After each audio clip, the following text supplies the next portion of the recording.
at this time now, we'll take any questions that any members may have in regard to the financial statements, the audited accounts, as well as the reports of, or the presentations by our CEO and finance manager. So, any questions? Mr. Bloomfield, can you please use the microphone and identify yourself? Pleasant good afternoon. Lanza Bloomfield is the name, shareholder. Mr. Chair, I have 2 questions, 2 concerns. First of all, I'll deal with one of my concerns. It has to do with the trading of the stock. It seems to me that the stock is illiquid and very little trading take place. So what is being done to sort of shore up that situation? Another concern has to do with, I know we're supposed to be discussing the amendments of the Article of Association for Electronic EGM.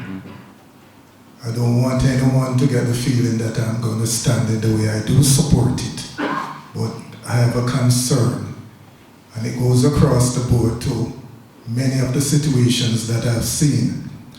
The Companies Act stipulates that the shareholder ought to attend in person and vote at their AGM. And I do support, like I said, for the amendments to have electronic AGM. But my greatest concern is this.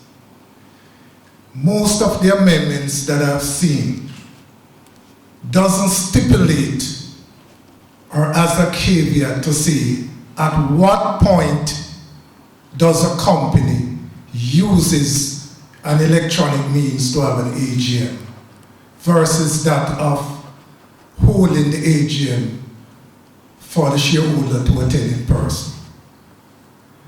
And I would like the company, in amending these articles, to take that into consideration.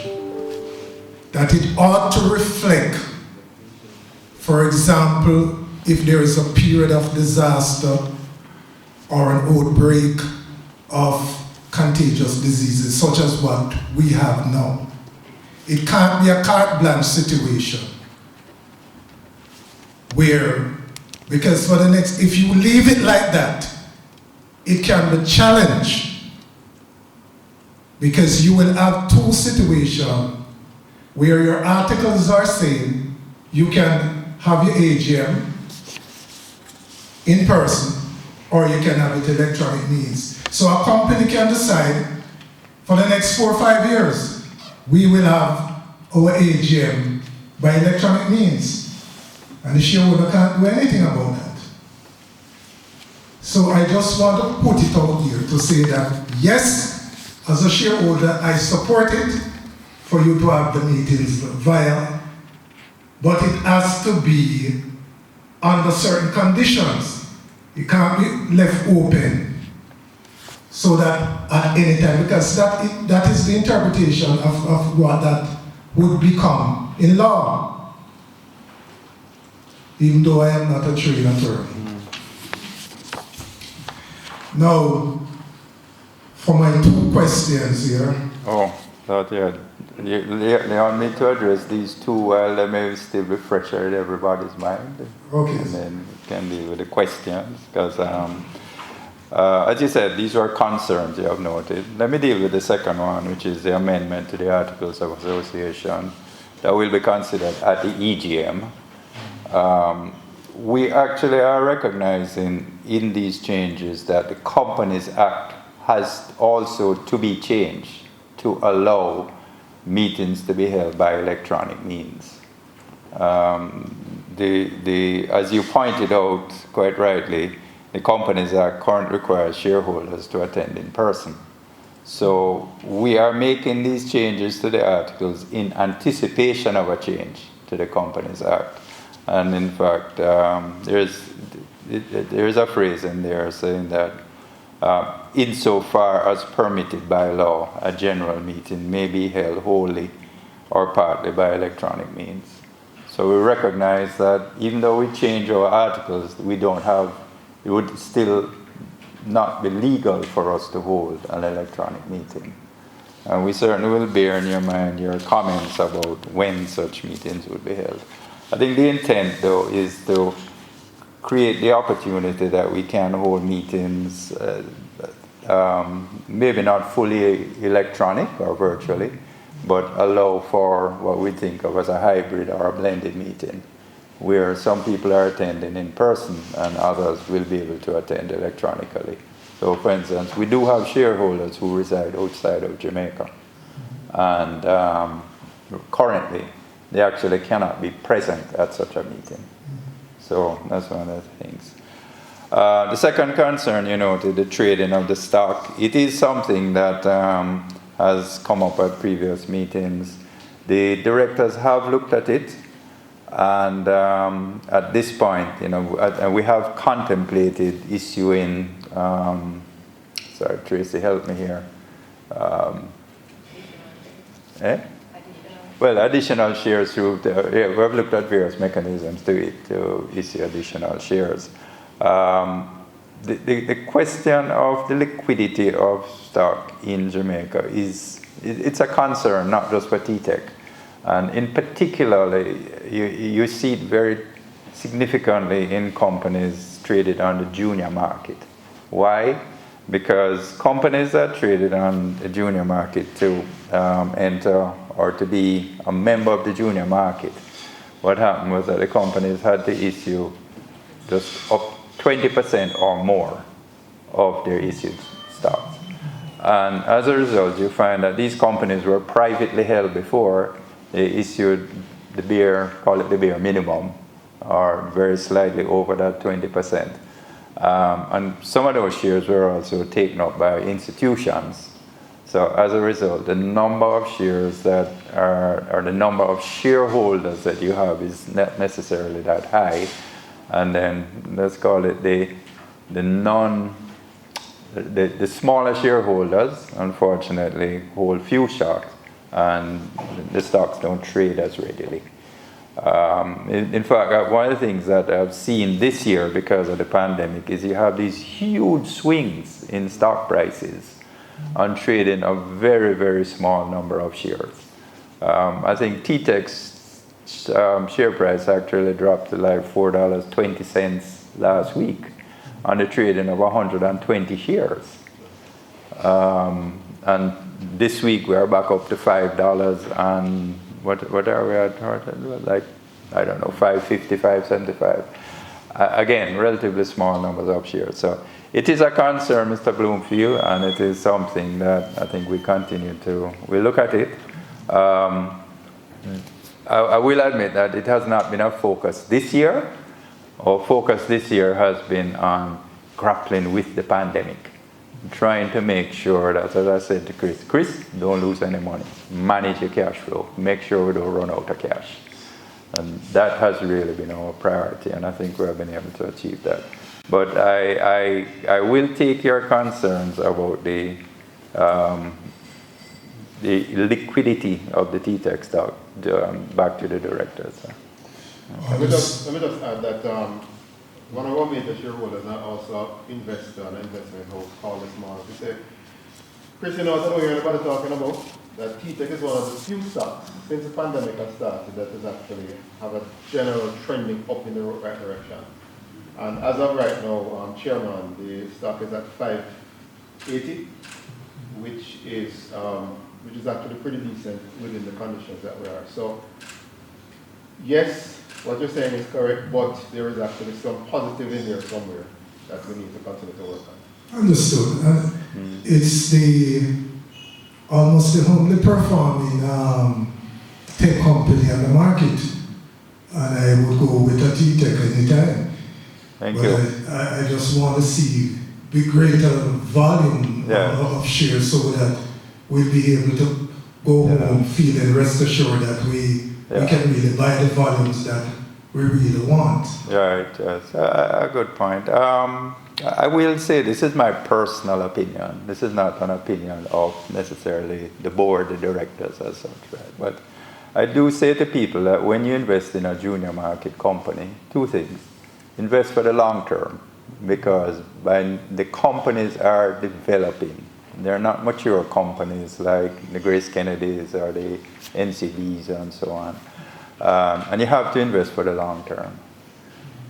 So you have to, and expect some volatility, because we have not managed to establish ourselves where we can predictably or very regularly predict, continuous massive growth, that march to the northeast corner, as it's called. But we continue to try to develop strategies and execute on those strategies that will ensure some continued growth and that the company can continue to operate profitably. Understood, Mr. Chair. So my last two questions here is page 82, note 5, for account receivables.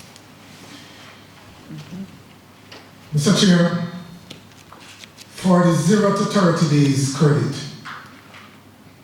period, there is an amount of 27 million outstanding, down from 39 million of that of 2018. Even though your trade receivable is for a term of 10 days, therefore, what is being done to further reduce your trade receivables? Okay, I'm going to ask Hortense Nelson to respond to that. So you have another question? Yes, sir. Okay. Page 91, note 16, expenses by nature.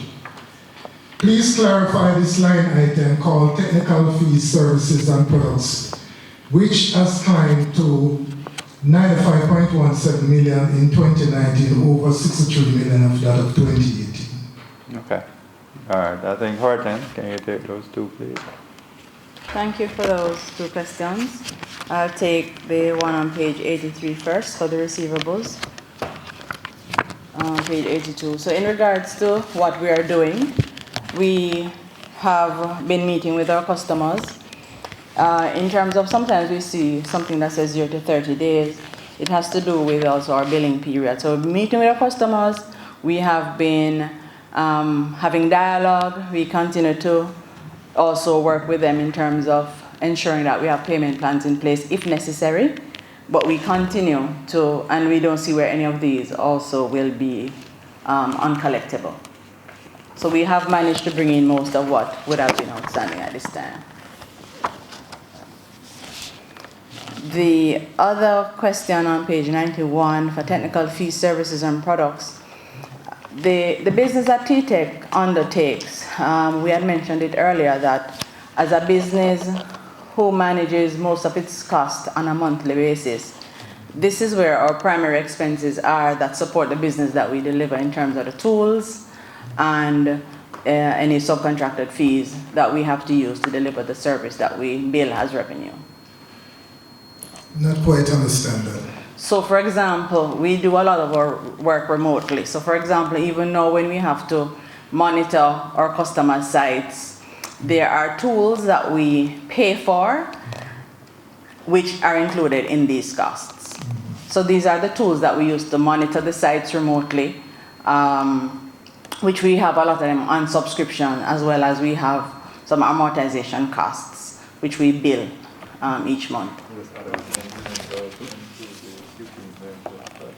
Yeah, and also when we have project costs, if we have to use like subcontractors, which we do on a lot of our projects, these costs are also included here as an expense. So let me just also add some context to that number. When you have an organization, let's say it's 50 to 100 people that have signed up with us. In the past, let's say 8 years ago, 9 years ago, we may have had to hire, let's say 6 or 7 more people to support all the various things we do for the customer. What we now do is employ technology instead to go in. So we need to hire maybe 3 people instead of 8. But more importantly, is that whilst we're able to deliver, let's say, remote management for their desktops and servers, we're now able to do remote management for desktops and servers, add cybersecurity, add a range of other services, so to keep the competition at bay, because we have to be adding more and doing more for the customer. And these are the tools and technologies that we employ. And all of these tools and technologies come as monthly recurring costs in the business also. So as we grow, this number will grow, right? But we continue to negotiate every single year with the vendors to say, look, we're in Jamaica, give us the Latin America, Caribbean, Jamaica discount. And they've been working with us, because we have actually gotten bigger discounts more than most people in North America. Understood. Right. Thank you very much. Good. Okay, thank you very much, Mr. Bloomfield, for your observations and those questions. I appreciate your review of the not just the accounts but the notes to generate those questions. Thanks, Chris. Thanks, Hortense. Do we have any further questions? No? All right.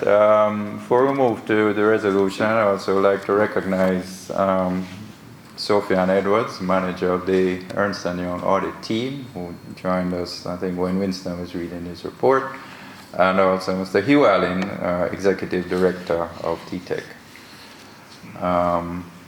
So I'd now like to ask a shareholder to propose resolution number 1, that the audited accounts for the year ended December 31, 2019, together with the director's report and auditor's report thereon, be and are hereby adopted.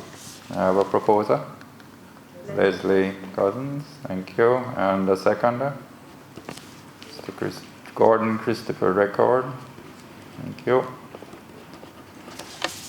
Thank the proposer and the seconder, and I'll now put resolution number 1 to the meeting for adoption. Those in favor? Aye. Those against? None. I declare resolution number 1 carried. Thank you. The next item in the notice was dealing with the reappointment of the auditors. Messrs. Ernst & Young of 8 Olivia Road, Kingston 8, have agreed to continue as auditors of the company. May I have a proposer and a seconder for resolution number 2, that Messrs. Ernst & Young be reappointed auditors of the company in accordance with section 154 of the 2004 Companies Act, and that their remuneration be fixed by the directors for the ensuing year. Can I have a proposer? Mr. Record, seconded by Mr. Allen. Thank both proposer and seconder. Now put resolution number 2 to the meeting. Those in favor? That sounds very weak. Those in favor? Oh, well, it was masked. Those against? I declare resolution number 2 carried. In 2019, the company did pay an interim dividend, and we are now going to deal with the 4th item. Is it the 4th or the 3rd item on the notice? Okay. I'd like to have a proposer and a seconder for resolution number 3, that the interim dividend of 6.5 cents paid on the 14th day of June 2019 be and is hereby ratified and declared as final, and that no further dividend would be paid for the year ended December 31, 2019. Proposed Leslie Cousins, seconded by Norman Chen. Thank you both. Put resolution number 3 to the meeting. Those in favor? Aye. Those against? None. I declare resolution number 3 carried. Okay, the next item is the re-election of directors. And pursuant to Articles 102 of the company's Articles of Incorporation, the retiring directors eligible for re-election are Mr. Hugh Allen, Mr. Hugh Philip Alexander, and myself, Edward Alexander. However, in the spirit of good corporate governance practices, I'm going to ask Christopher Record, to preside over the re-election of directors as I am being re-elected. Chris?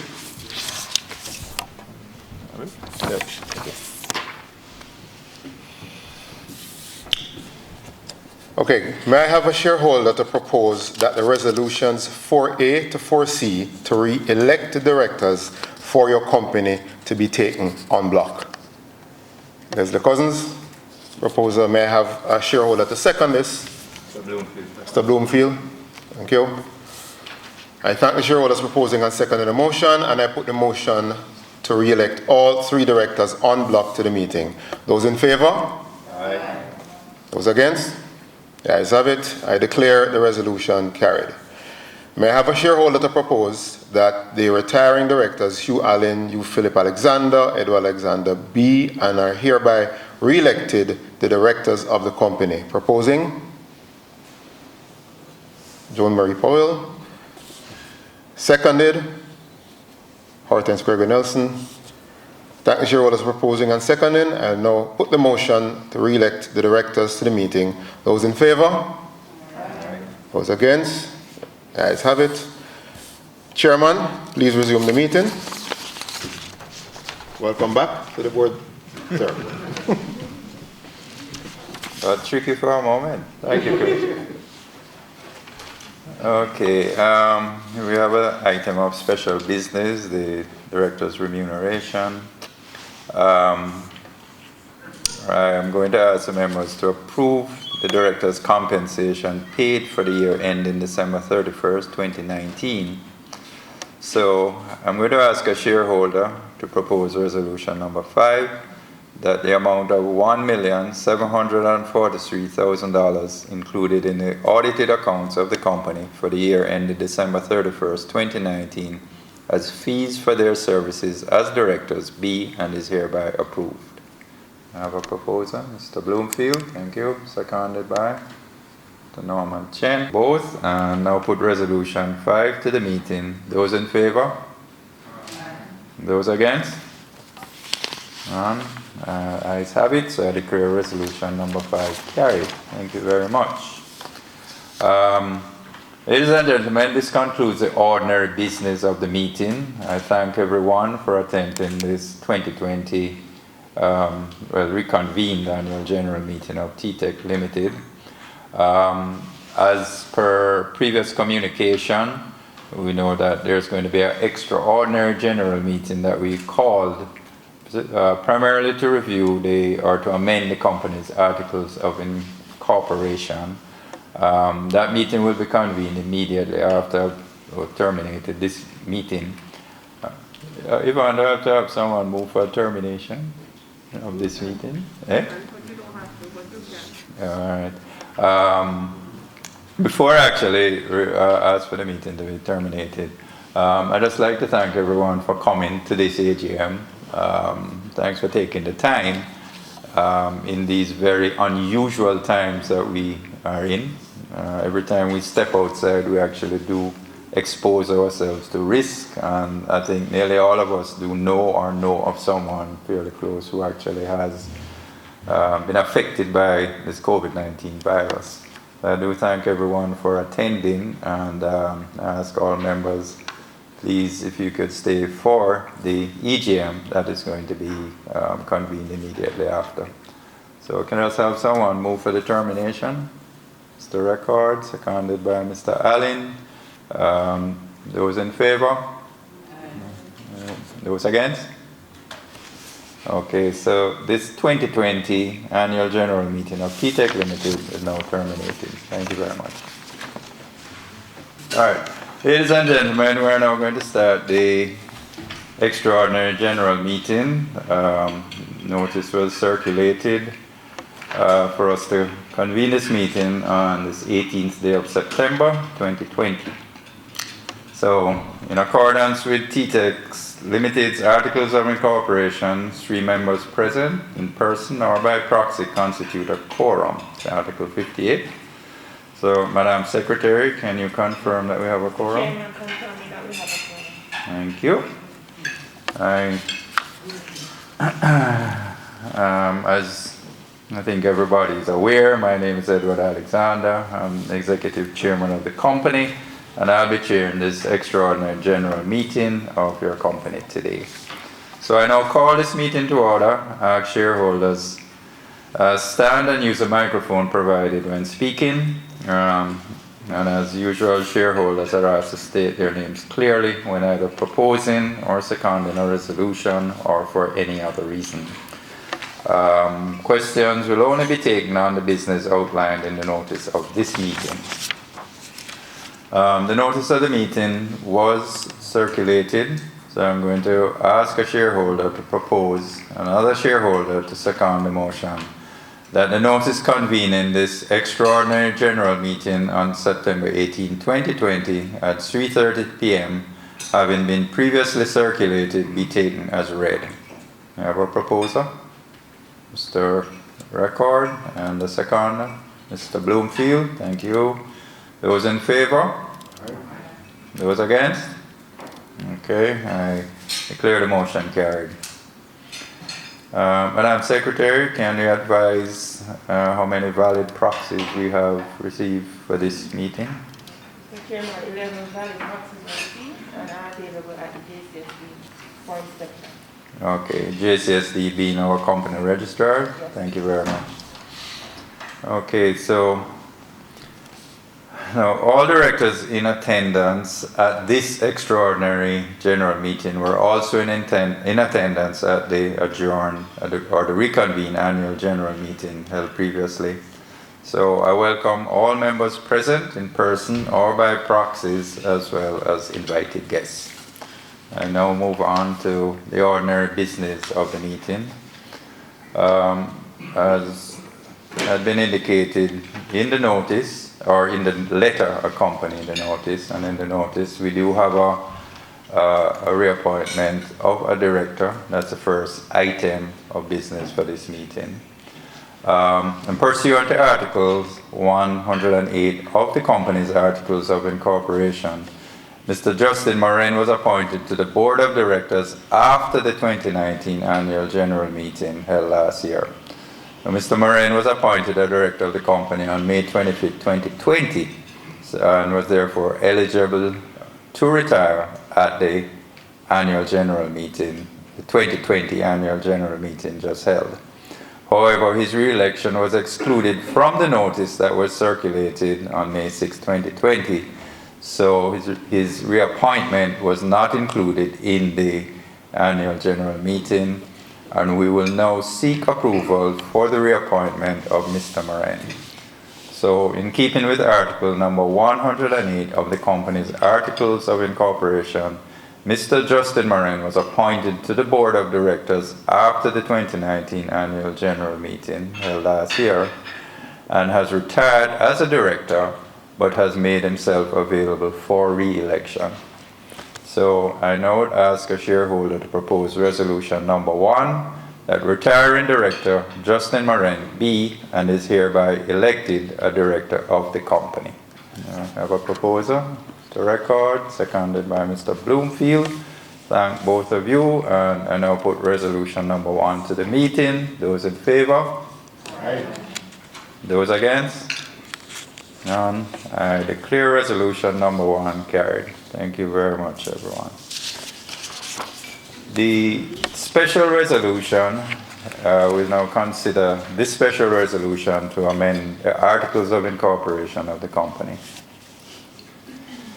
All right, just by way of prefacing, I'm actually going to read all the proposed changes. I was advised that I should. So you'll have to bear with my monotone for a while. But I am going to ask a shareholder to propose a special resolution number 2, which is being put to the members because we wish to put the company in a position to be able to hold virtual or partial virtual general meetings, not just, by the way, Mr. Bloomfield, it's not just annual general meetings, but general meetings that we're looking at having adjustments. And as was indicated in the discussion at the annual general meeting, these are changes that we are making in anticipation of changes to the Companies Act that would allow shareholders to participate in general meetings other than being there in person. So I will now going to read the amendments that we're asking the members to consider. The resolution actually states that the articles of incorporation of the company be and are hereby amended by amending the definition, articles 55, 58, 63, 65, 67, and 69 as follows, with the proposed amendments that were shown in bold and or strikeout in the notice convening the extraordinary general meeting. Electronic means any method of dispatch or communication of audio-only material, still or moving visual only, and or audio-visual material, data and or textual material, or other data which involves the use of communications technology or equipment having electrical, digital, magnetic, wireless, optical, electromagnetic, photographic, or similar capabilities. And the words that were struck out from the previous definition in this case were sounds, documents, maps, photography, graphs, plans, or other data which involves the use of equipment or technology having electrical, digital, magnetic, wireless, optical, electromagnetic, photographic, or similar capabilities, including but not limited to facsimile machines, email sent via computers, and scanning devices. Article 55. An annual general meeting and a meeting called for the passing of a special resolution shall be called by at least 21 days' notice in writing or by way of electronic means. And a meeting of the company, other than an annual general meeting or a meeting for the passing of a special resolution, shall be called by at least 14 days' notice in writing or by way of electronic means. The notice shall be exclusive of the day on which it is served or deemed to be served, and of the day for which it is given, and shall specify the place, whether physical or virtual, and in brackets, by electronic means, the day and hour of the meeting, and, in case of special business, the general nature of that business, and shall be given in manner hereinafter mentioned or in such other manner, if any, as may be prescribed by the company in general meeting, to such persons as are, under the regulations of the company, entitled to receive such notices from the company. Provided that a meeting of the company shall, notwithstanding that it is called by shorter notice than that specified in this regulation, be deemed to have been duly called if it is so agreed. A. In the case of a meeting called as the annual general meeting by all members entitled to attend and vote thereat, and B. In the case of any other meeting by a majority in number of the members having a right to attend and vote at the meeting, being a majority together holding not less than 95% in the nominal value of the shares given that right. Article number 58.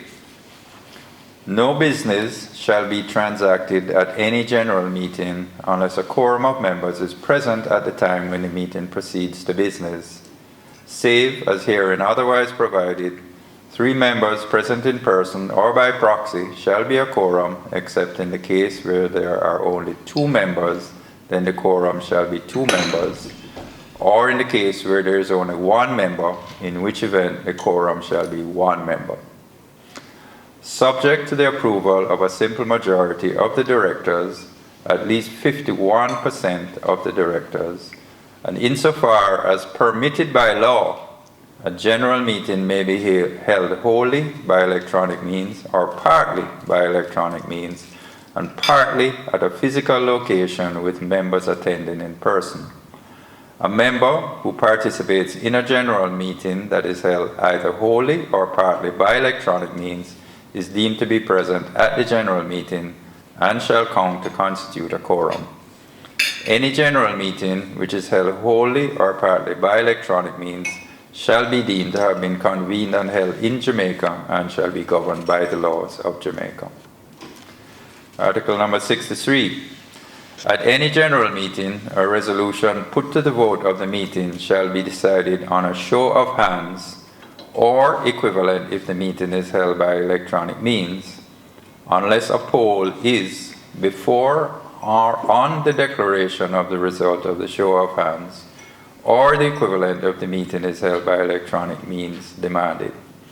A, by the chairman, or B, by at least 3 members present in person or by proxy, or C, by any member or members present in person or by proxy and representing not less than 1/10 of the total voting rights of all the members having the right to vote at the meeting, or D, by a member or members holding shares in the company conferring a right to vote at the meeting, being shares on which an aggregate sum has been paid up, equal to not less than 1/10 of the total sum paid up on all the shares conferring that right. Unless a poll be so demanded, a declaration by the chairman that a resolution has, on a show of hands, or the equivalent if the meeting is held by electronic means, been carried or carried unanimously, or by a particular majority, or lost, and an entry to that effect in the book containing the minutes of the proceedings of the company shall be conclusive evidence of the fact without proof of the number of or proportion of the votes recorded in favor of or against such resolution. The demand for a poll may be withdrawn. Article number 65. In the case of an equality of votes, whether on a show of hands or the equivalent if the meeting is held by electronic means, or on a poll, the chairman of the meeting at which a show of hands or the equivalent if the meeting is held by electronic means takes place or at which the poll is demanded and shall be entitled to a second or casting vote. Article number 67.